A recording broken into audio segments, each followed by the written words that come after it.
The shuttle touched down with a sharp hiss of hydraulics against the polished marble of the Imperial Plaza. Rachel Hayes gripped the armrest of her seat, feeling the vibration travel through her bones. Through the viewport she could see them waiting. Hundreds of aliens, maybe thousands, all staring at the small Earth vessel like it carried something diseased. She was 23 years old. Too young for this probably. Fresh out of the Xenobiology Institute on Earth with perfect grades and 3 published research papers that had impressed her professors. None of that mattered now. Not here. Not in the heart of the Valerian Empire, where power was measured by how many teeth your ancestors had and how much blood they had spilled. The airlock cycled open and Rachel felt the weight of alien air fill her lungs. It was thicker than Earth's atmosphere, heavy with moisture and something else. Something that smelled like metal and old stone. She stood up, smoothing down her diplomatic uniform and walked toward the exit ramp. The moment she appeared in the doorway, every conversation in the plaza stopped. Rachel had known this wouldn't be easy. The reports from previous human ambassadors had been clear enough. The Valerian Empire controlled 40 star systems and viewed themselves as the galaxy's apex predators. They were bird-like creatures, tall and proud, descended from flying hunters that had dominated their homeworld millions of years ago. To them humans were bottom feeders. Prey animals who had gotten lucky with opposable thumbs. The human arrives. The voice boomed across the plaza, dripping with mockery. High Chancellor Dravik stood at the base of the ramp, his violet feathers catching the light of the alien sun. He was massive, easily 8 feet tall, with a curved beak that looked sharp enough to tear through steel. How very quaint. Tell me, little mammal, do your kind still flee from shadows? Or have you evolved past that particular weakness? Laughter rippled through the assembled crowd. Rachel felt her cheeks burn, but she kept her face calm. She had practiced this. Spent weeks learning to control her expressions, to hide the fear that these creatures could probably smell anyway. She walked down the ramp, her boots clicking against the metal. Every step felt like a challenge. Around the plaza, she could see the other species that made up the Valerian court. The Krell delegates, with their serpentine bodies coiled on heated platforms. The insectoid servants, their compound eyes reflecting fractured images of her. Even the lowest servant species looked at her with something close to pity. I'm honored to represent humanity in this exchange program, Rachel said, forcing her voice to stay level. Her heart was hammering so hard she wondered if they could hear it. I hope to learn from your empire's vast experience with apex predators. More laughter. Louder this time. A young Valerian noble, his crest still bright with the colors of youth, stepped forward from the crowd. Does she even know what a real predator looks like? He called out, playing to the audience. Humans are prey stock. Herbivore descendants playing at civilization. My hatchling has more hunting instinct than her entire species. The crowd loved it. Rachel could see them preening, their feathers ruffling with amusement. This was entertainment to them. She was entertainment. Enough. The word cut through the noise like a blade. An elderly Valerian shuffled forward from the palace steps, his movements slow but deliberate. His feathers were dull gray, faded with age, and one of his legs dragged slightly as he walked. I am Keeper Thane. I will show the human to her quarters. The crowd parted for him, though Rachel noticed it wasn't with respect. It was more like they were humoring a relic from a bygone era. Thane gestured for her to follow, and Rachel fell into step beside him, grateful to escape the stares. They walked through corridors that felt designed to intimidate. The walls were lined with trophies from 1,000 hunted beasts. Skulls the size of cars. Hides that shimmered with unnatural colors. Claws mounted on pedestals like works of art. Each one represented a species conquered, a world dominated. Rachel noticed how the other aliens in the corridors moved around her. Not away from her exactly, but with careful distance, like she might contaminate them with her weakness. Some turned their backs entirely. Others whispered in languages her translator couldn't quite catch, though the tone was clear enough. You should not have come here, Thane said quietly. They had reached a small door in what appeared to be the lowest level of the diplomatic wing. The Empire does not forgive weakness. And they see humans as the weakest of all. The room beyond was tiny. No windows. A narrow bed. A basic hygiene unit. It looked more like a cell than quarters for a visiting dignitary. Rachel had been assigned better accommodations and student housing. Then I'll have to change their minds, she said, meeting the old keeper's eyes. Thane studied her for a long moment. His eyes were cloudy with age, but something sharp still lived behind them.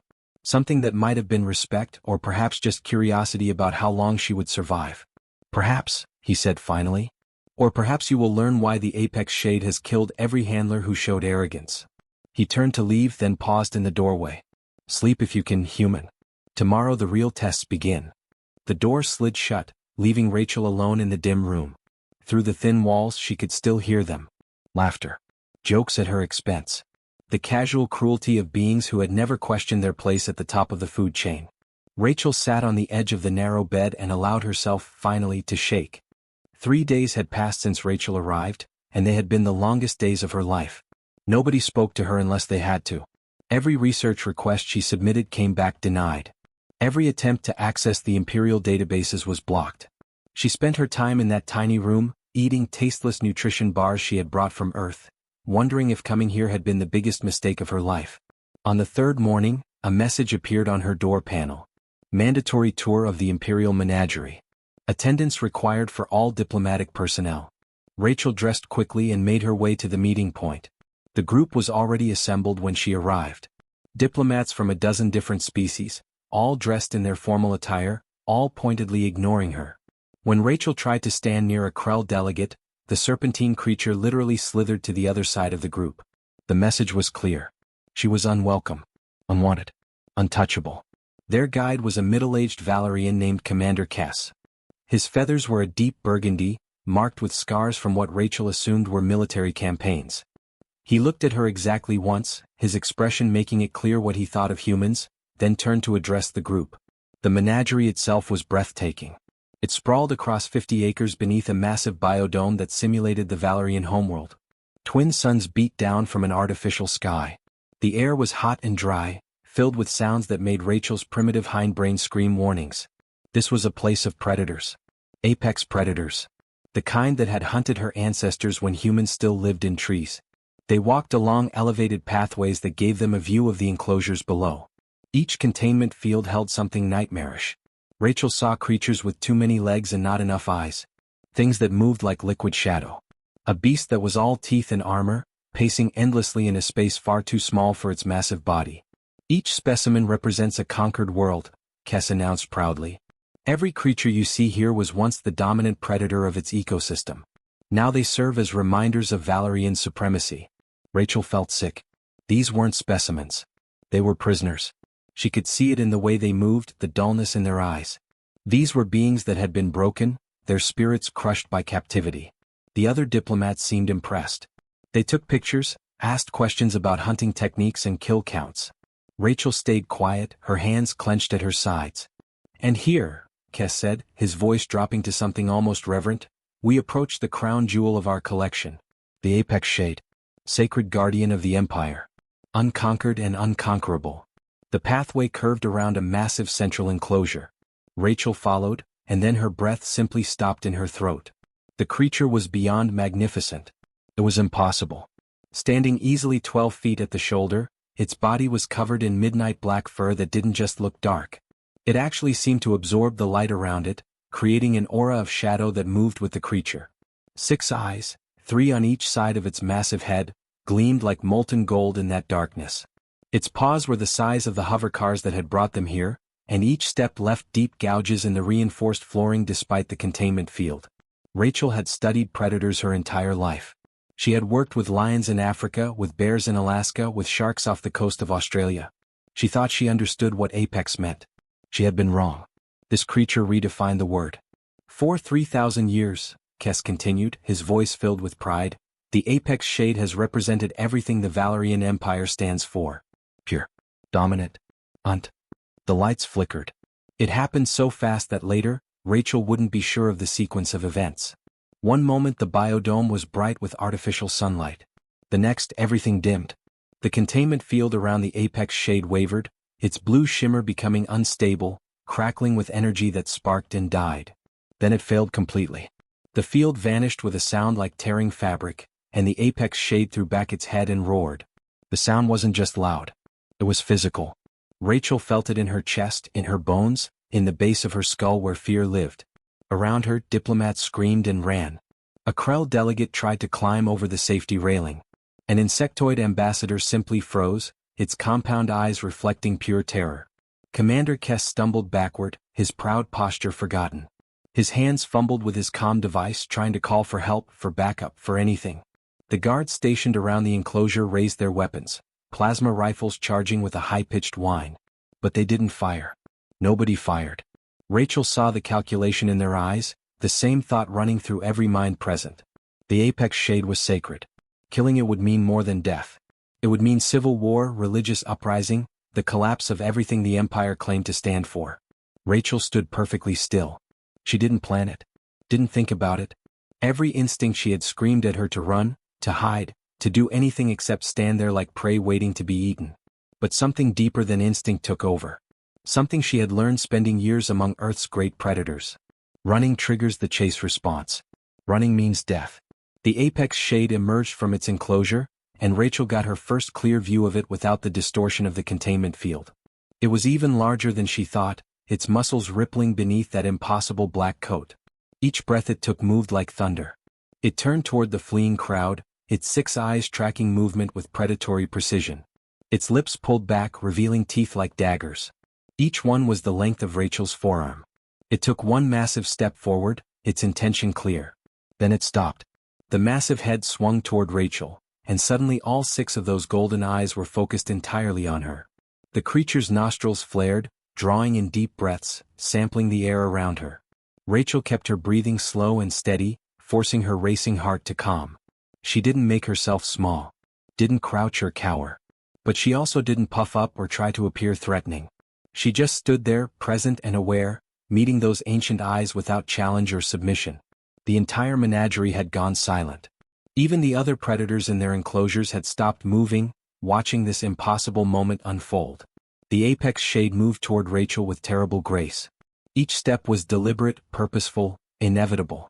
From somewhere above, she heard High Chancellor Dravik's voice, tight with barely concealed anticipation. Finally, the human problem solves itself. The creature was close now. So close that Rachel could feel the heat radiating from its massive body like standing near a furnace. She could smell it too, not unpleasant but wild and ancient, like thunderstorms in deep forests and things that had existed long before civilization. It lowered its enormous head, bringing those 6 golden eyes level with hers. Rachel's hand moved without conscious thought, reaching out slowly, palm open. And then the apex shade did something that made every Valerian present gasp in shock, that would echo through the Empire for generations to come. The great beast lowered its head further and bowed. They had dragged Rachel from the menagerie straight to the Imperial Council chamber. No time to clean up. No time to process what had just happened. Her jacket was torn at the shoulder from where she had instinctively reached out to touch the apex shade's massive head. Her hands were still trembling, though she tried to hide it by clasping them behind her back. The council chamber was enormous. The ceiling soared hundreds of feet above, supported by pillars carved to look like ancient predators frozen in stone. Every surface gleamed with polished metal and rare minerals. And everywhere, watching from elevated seats that surrounded the central floor, were the most powerful beings in the Valerian Empire. Hundreds of eyes, all fixed on her. Rachel stood alone in the center of it all, feeling incredibly small. Impossible. High Chancellor Dravik's voice boomed through the chamber, amplified by the acoustics until it seemed to come from everywhere at once. The human used some sort of chemical trick. Some prey species deception. The apex shade does not bow. It has never bowed in 3,000 years of recorded history. His feathers were flared crimson with rage, making him look twice his normal size. Other council members were shouting too, their voices overlapping in a dozen different languages. Rachel's translator struggled to keep up with all of it, but the emotion was clear enough. Outrage. Fear. I did nothing, Rachel said, trying to make herself heard over the chaos. I just stood there. Nobody seemed to hear her. Or if they did, they didn't care. I did nothing, she repeated louder this time. I didn't use any tricks or chemicals or technology. I just stood still and let the creature approach me. She stands in our most sacred chamber and lies to our faces. Dravik jabbed a wing arm in her direction, his beak snapping with fury. Humans are incapable of commanding respect from true predators. They are bottom feeders. Scavengers. They have no right to. Enough. The single word cut through the noise like a knife through silk. The chamber fell instantly, completely silent. Even the sound of breathing seemed to stop. Emperor Vox rose from his throne at the far end of the chamber. He moved slowly, with the careful dignity of someone who had lived for centuries and felt every single year of it. His feathers were more white than blue now, faded by time. His movements were stiff with age. But when he stood, every being in that chamber straightened, their attention locked on him with absolute focus. "I have lived 340 years, the Emperor said. His voice was quiet, but somehow it carried to every corner of the massive space. "I have seen this empire rise from a single world to 40 star systems. I have witnessed the conquest of 100 species. I have read every historical text in our archives, including the ones we chose to forget because they were inconvenient to our pride." He descended the steps from his throne, moving with careful precision. Each step echoed in the silence. Rachel watched him approach, her heart hammering. Up close, she could see that his eyes, though clouded with age, still held a sharp intelligence. This was not a figurehead.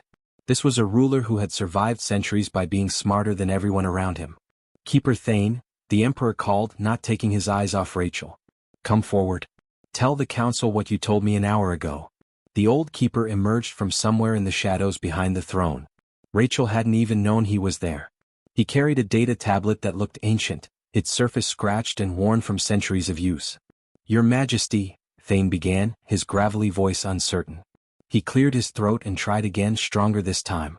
"The texts speak of the first contact between our ancestors and the Apex Shades. This occurred approximately 10,000 years ago, during the Age of Stone, before we had developed space travel or even written language." He held up the tablet and a holographic image appeared above it. Ancient pictographs, crude but clear. Valorians standing beside massive feline creatures. Not fighting them. Standing with them. "Our ancestors did not conquer the Apex Shades," Thane continued. "They made a pact with them. A partnership. The Shades helped us hunt, helped us survive, and in return we shared our kills and our protection. The texts are very clear on this point. We were not their masters. We were their companions." Murmurs spread through the council chamber like wildfire. Several council members stood, their feathers bristling with agitation. Dravik looked like he was about to have a stroke. "The texts also speak of how the Apex Shades choose their companions," Thane said, his voice growing stronger. "They are not mere beasts despite what we have told ourselves for thousands of years. They are ancient beings, possibly older than our entire civilization. They possess intelligence we have chosen not to recognize because it suits our narrative of dominance." He tapped the tablet and new images appeared. More pictographs, these showing Valorians and Apex Shades side by side, hunting together, living together. According to the old texts, the Apex Shades recognize what they call Kreshvoth. The old tongue is difficult to translate, but the closest meaning would be predator's wisdom. Not strength alone. Not killing ability. But wisdom. The ability to understand the hunt, to respect the prey, to know when to kill and when to spare. To be a predator without being cruel. Ridiculous. Dravik's voice was shrill now. "You expect us to believe that this human possesses such a quality? Humans who ran from Earth's natural predators? Who built walls and cities to hide from their own planet's apex species? They are cowards dressed up in the clothing of civilization." Rachel felt anger flare hot in her chest. She had stayed quiet, let them talk about her like she wasn't there. But this was too much. "We didn't just run from them," she said, her voice cutting through the chamber. Every eye turned to her. "Your Majesty, may I speak?" Emperor Vox nodded slowly. "Speak, human girl. Defend yourself." "High Chancellor Dravik is right about one thing," Rachel said, looking directly at the crimson-feathered Valorian. "Humans were afraid of Earth's predators. Tigers, bears, wolves, sharks. Dozens of species that were bigger, stronger, and faster than us. Species that could kill us easily." She took a breath, feeling the weight of all those eyes on her. "But we didn't just run and hide. We studied them. We learned from them. We figured out how they hunted, how they thought, how they survived. And eventually, we became the apex predators of our world not because we were the strongest, but because we were the smartest. We learned to work together, to plan, to adapt." "This proves nothing," Dravik began. "I'm not finished," Rachel interrupted, surprising herself with her own boldness. "When we finally had the power to wipe out those predators, we didn't. We were the first species in our region of space to establish conservation zones. To protect apex predators instead of hunting them to extinction. We did this because we were smart enough to recognize what we would lose if they disappeared." "Because you were weak," Dravik spat. "Because we were wise," Rachel shot back. "Those predators taught us everything we know about hunting, about tracking, about survival. They made us what we are. We didn't conquer them. We learned from them. And that's the difference between strength and wisdom. The Emperor's eyes were fixed on her, unreadable. The silence stretched out, heavy and uncomfortable. The law of recognition, Emperor Vox said finally, addressing the full council, is ancient. Older than this chamber. Older than our empire. It states that if the apex shade acknowledges someone as worthy, they must undergo the 3 trials. This law has not been invoked in 600 years, but it remains valid. It remains binding. Your Majesty, you cannot seriously, Dravik started. I invoke it, the Emperor said, his voice final.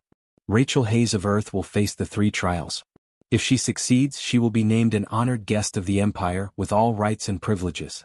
If she fails? He paused and Rachel felt ice settle in her stomach. If she fails, the apex shade will make that decision for us. Rachel's mouth went completely dry. What are these trials? Keeper Thane stepped forward, and his old eyes held both respect and deep sorrow. The hunt, the stand, the bond. 3 tests that prove worthiness to walk beside the apex shades. 3 tests that have killed every non-Valorian who attempted them. And most Valorians as well. How long do I have to prepare? Rachel asked, her voice barely above a whisper. The trials begin at dawn, Emperor Vox said. You have tonight. Rachel didn't sleep that night. How could she? Every time she closed her eyes, she saw those 6 golden eyes staring at her, felt the heat of the apex shade's breath on her face. Keeper Thane had brought her a meal, something that looked like roasted meat but tasted like cardboard. She forced herself to eat it anyway. She would need the energy. When dawn finally came, the 2 suns rose together, painting the sky in shades of purple and gold that Earth's single sun could never match. Rachel stood at the edge of what they called the trial grounds and her stomach dropped. 50 square miles. That's what Commander Kess had told her. 50 square miles of imported terrain from the Valerian homeworld, contained within some kind of massive environmental dome. The jungle before her looked nothing like the forests of Earth. The trees were wrong, their bark a deep purple-black, their leaves hanging in strange spiral patterns. The air smelled thick and green, but with an underlying metallic tang that made her nose wrinkle. A crowd had gathered to watch. Thousands of them, packed into viewing platforms that overlooked the jungle. Rachel could hear them placing bets, their voices carrying across the morning air. The odds were not in her favor. The hunt is simple, Commander Kess said, standing beside her at the jungle's edge. His tone made it clear he thought this would be the last conversation they would ever have. Track the Vextar through the jungle. Bring back proof of your kill. You have until sundown. Rachel's throat felt dry despite the humid air. What exactly is a Vextar? Kess pulled back the sleeve of his uniform, revealing his arm. A jagged scar ran from his shoulder all the way down to his wrist, the tissue puckered and discolored even after what must have been years of healing. This is what happens when you survive an encounter with one, he said flatly. You won't be that fortunate. They gave her nothing. No weapons. No tools. No communication device. Just a small canteen of water that felt pathetically light in her hand. Rachel stared at it, then looked at the vast jungle stretching before her. Somewhere in there, a creature that had nearly killed a trained Valerian warrior was waiting. The trial begins now, Kess announced loudly for the benefit of the crowd. May the hunt prove your worth. Rachel took a deep breath and stepped into the jungle. Behind her, she heard the crowd erupt in commentary. Someone shouted that she wouldn't last an hour. The betting odds shifted again and not in her favor. Rachel forced herself to block it out. Focus. Just focus. The jungle closed around her immediately, the canopy blocking out most of the twin sun's light. It was hot. Suffocatingly hot. Within minutes, Rachel's shirt was soaked with sweat. Strange sounds filled the air, clicking, chirping, rustling. Some of them were probably birds. Others she had no idea. She moved carefully, using techniques she'd learned tracking mountain lions back in Colorado. Don't just look ahead. Look at everything. The ground. The trees. The patterns. Predators leave signs. You just have to know how to read them. Broken branches. Disturbed soil. Claw marks. Rachel searched for anything out of place in the alien jungle's natural rhythm. She found it 20 minutes in. A tree trunk, scored with 4 parallel gouges. Each mark was deep, cutting through the bark to expose the pale wood underneath.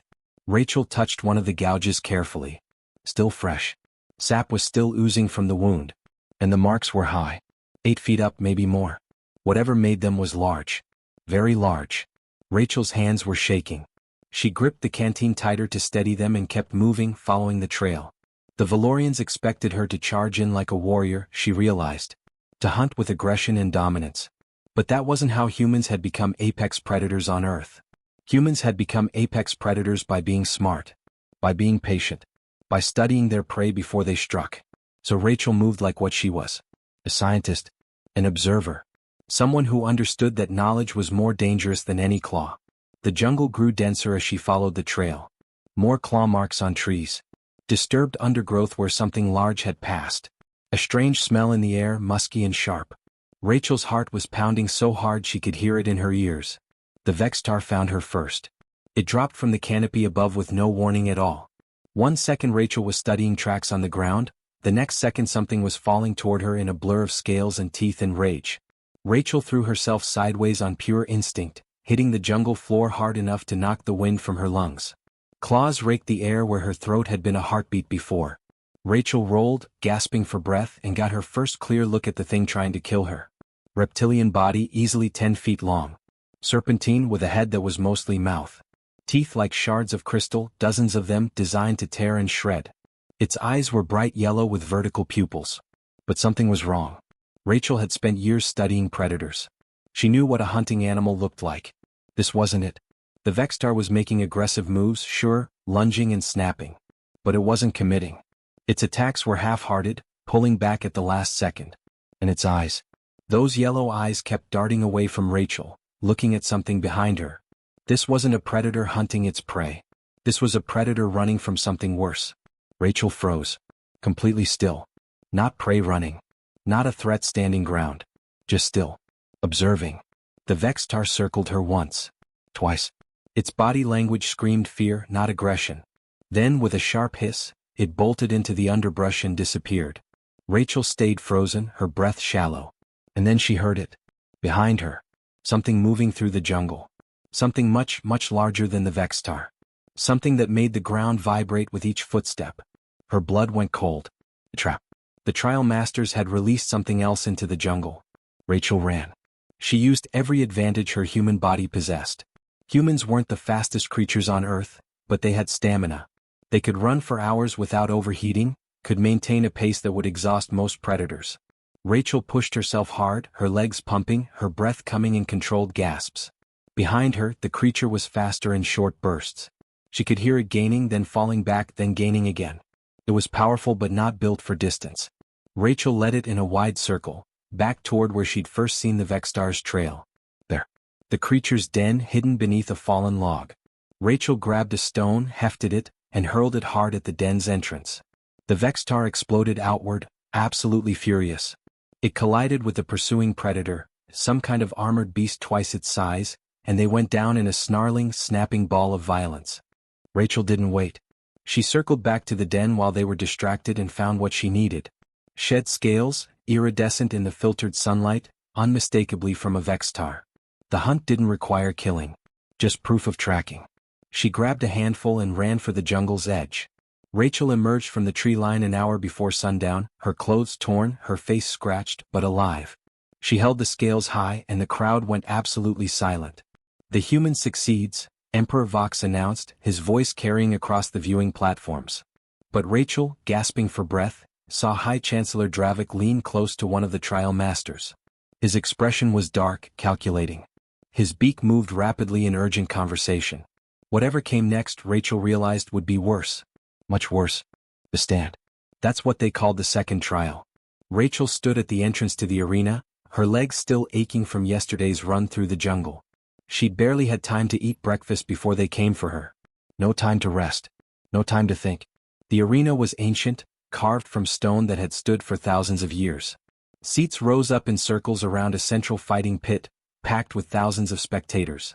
Rachel could feel their eyes on her like physical weight. Most of them were betting on her death. She tried not to think about that. The rules are simple, announced one of the trial masters, a severe-looking Valerian with gray feathers. 3 aggressive beasts will be released into the arena. You must survive for 1 hour. No weapons. No tools. If you can last the full hour, you pass the trial. Rachel nodded, her mouth too dry to speak. 3 beasts. 1 hour. She could do this. She had to do this. The gate in front of her began to rise with a grinding sound of metal on stone. Rachel stepped into the arena, feeling the sand shift beneath her boots. The crowd roared, a wall of sound that made her ears ring. Then the beast gates opened. 1, 2, 3, 4, 5, 6. 6 creatures poured into the arena, not 3. Rachel's blood turned to ice. The crowd erupted in confusion. Voices shouted in protest. Someone was screaming about the rules being violated. But the trial masters stood silent, their faces carefully neutral. Claimed they didn't know how this happened. A malfunction, perhaps. These things occur. Rachel saw High Chancellor Dravik in the royal box, sitting beside the Emperor. And she saw the slight smile on his beak.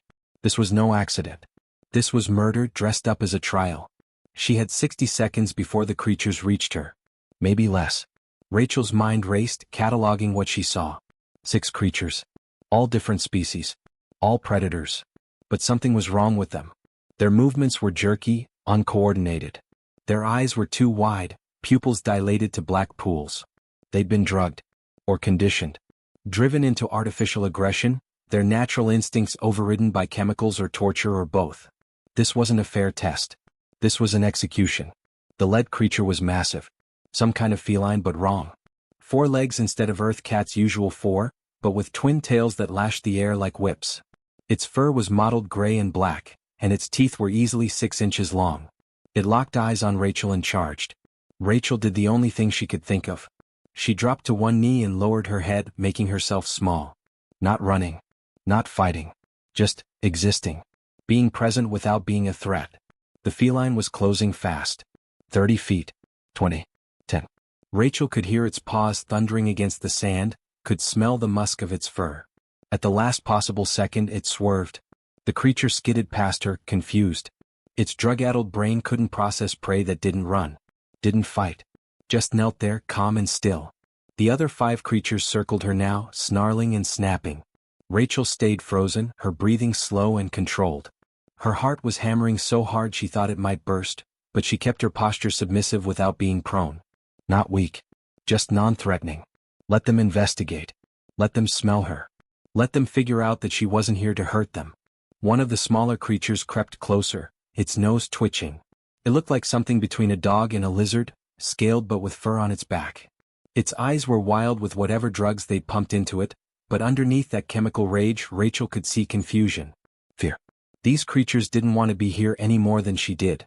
Slowly, carefully Rachel began to hum. It was a low sound, rhythmic and soft. The same frequency she'd heard mother cats use with their kittens back on Earth when she worked at the Wildlife Conservation Center. A sound that meant safety. Come. But the dog-lizard creature cocked its head, its aggression faltering. One ear twitched. The crowd had gone silent, watching this impossible scene. A human, unarmed, surrounded by 6 drugged predators, humming like she was singing a lullaby. Then everything changed. The arena's far gate exploded open with a crash that echoed like thunder. For a moment, Rachel didn't understand what she was seeing. The opening was too dark, like someone had painted a hole in reality using pure shadow. Then the apex shade entered, and Rachel realized the darkness was its fur. Midnight made flesh. 12 feet of ancient predator power moving with terrible grace.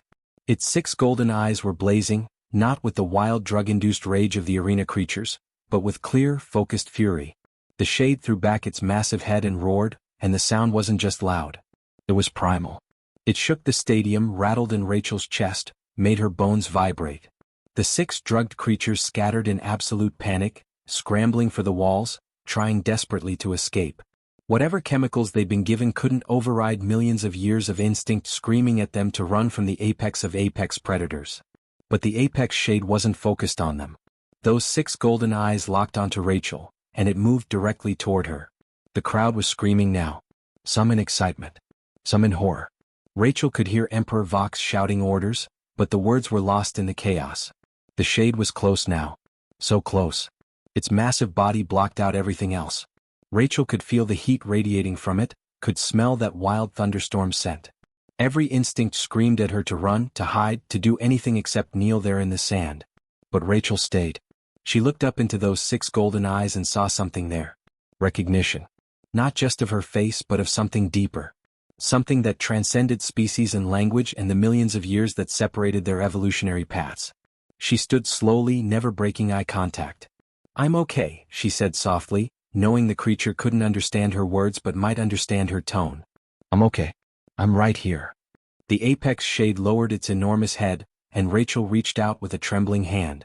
She touched the space between its eyes, right where the three on each side met. The fur was softer than she expected, warm and alive beneath her palm. From somewhere beneath the arena, in the keeper's chambers where the other apex shades were held, a sound began. A roar. Then another. Then another. All of them, every single apex shade in captivity, began to roar together. Their voices joined in a symphony that hadn't been heard in thousands of years. The sound shook the ancient stones of the arena. It rattled in Rachel's chest like a second heartbeat. And in that moment, standing in the sand with her hand on the great beast's head, Rachel understood. This wasn't about passing a trial. This was about changing everything.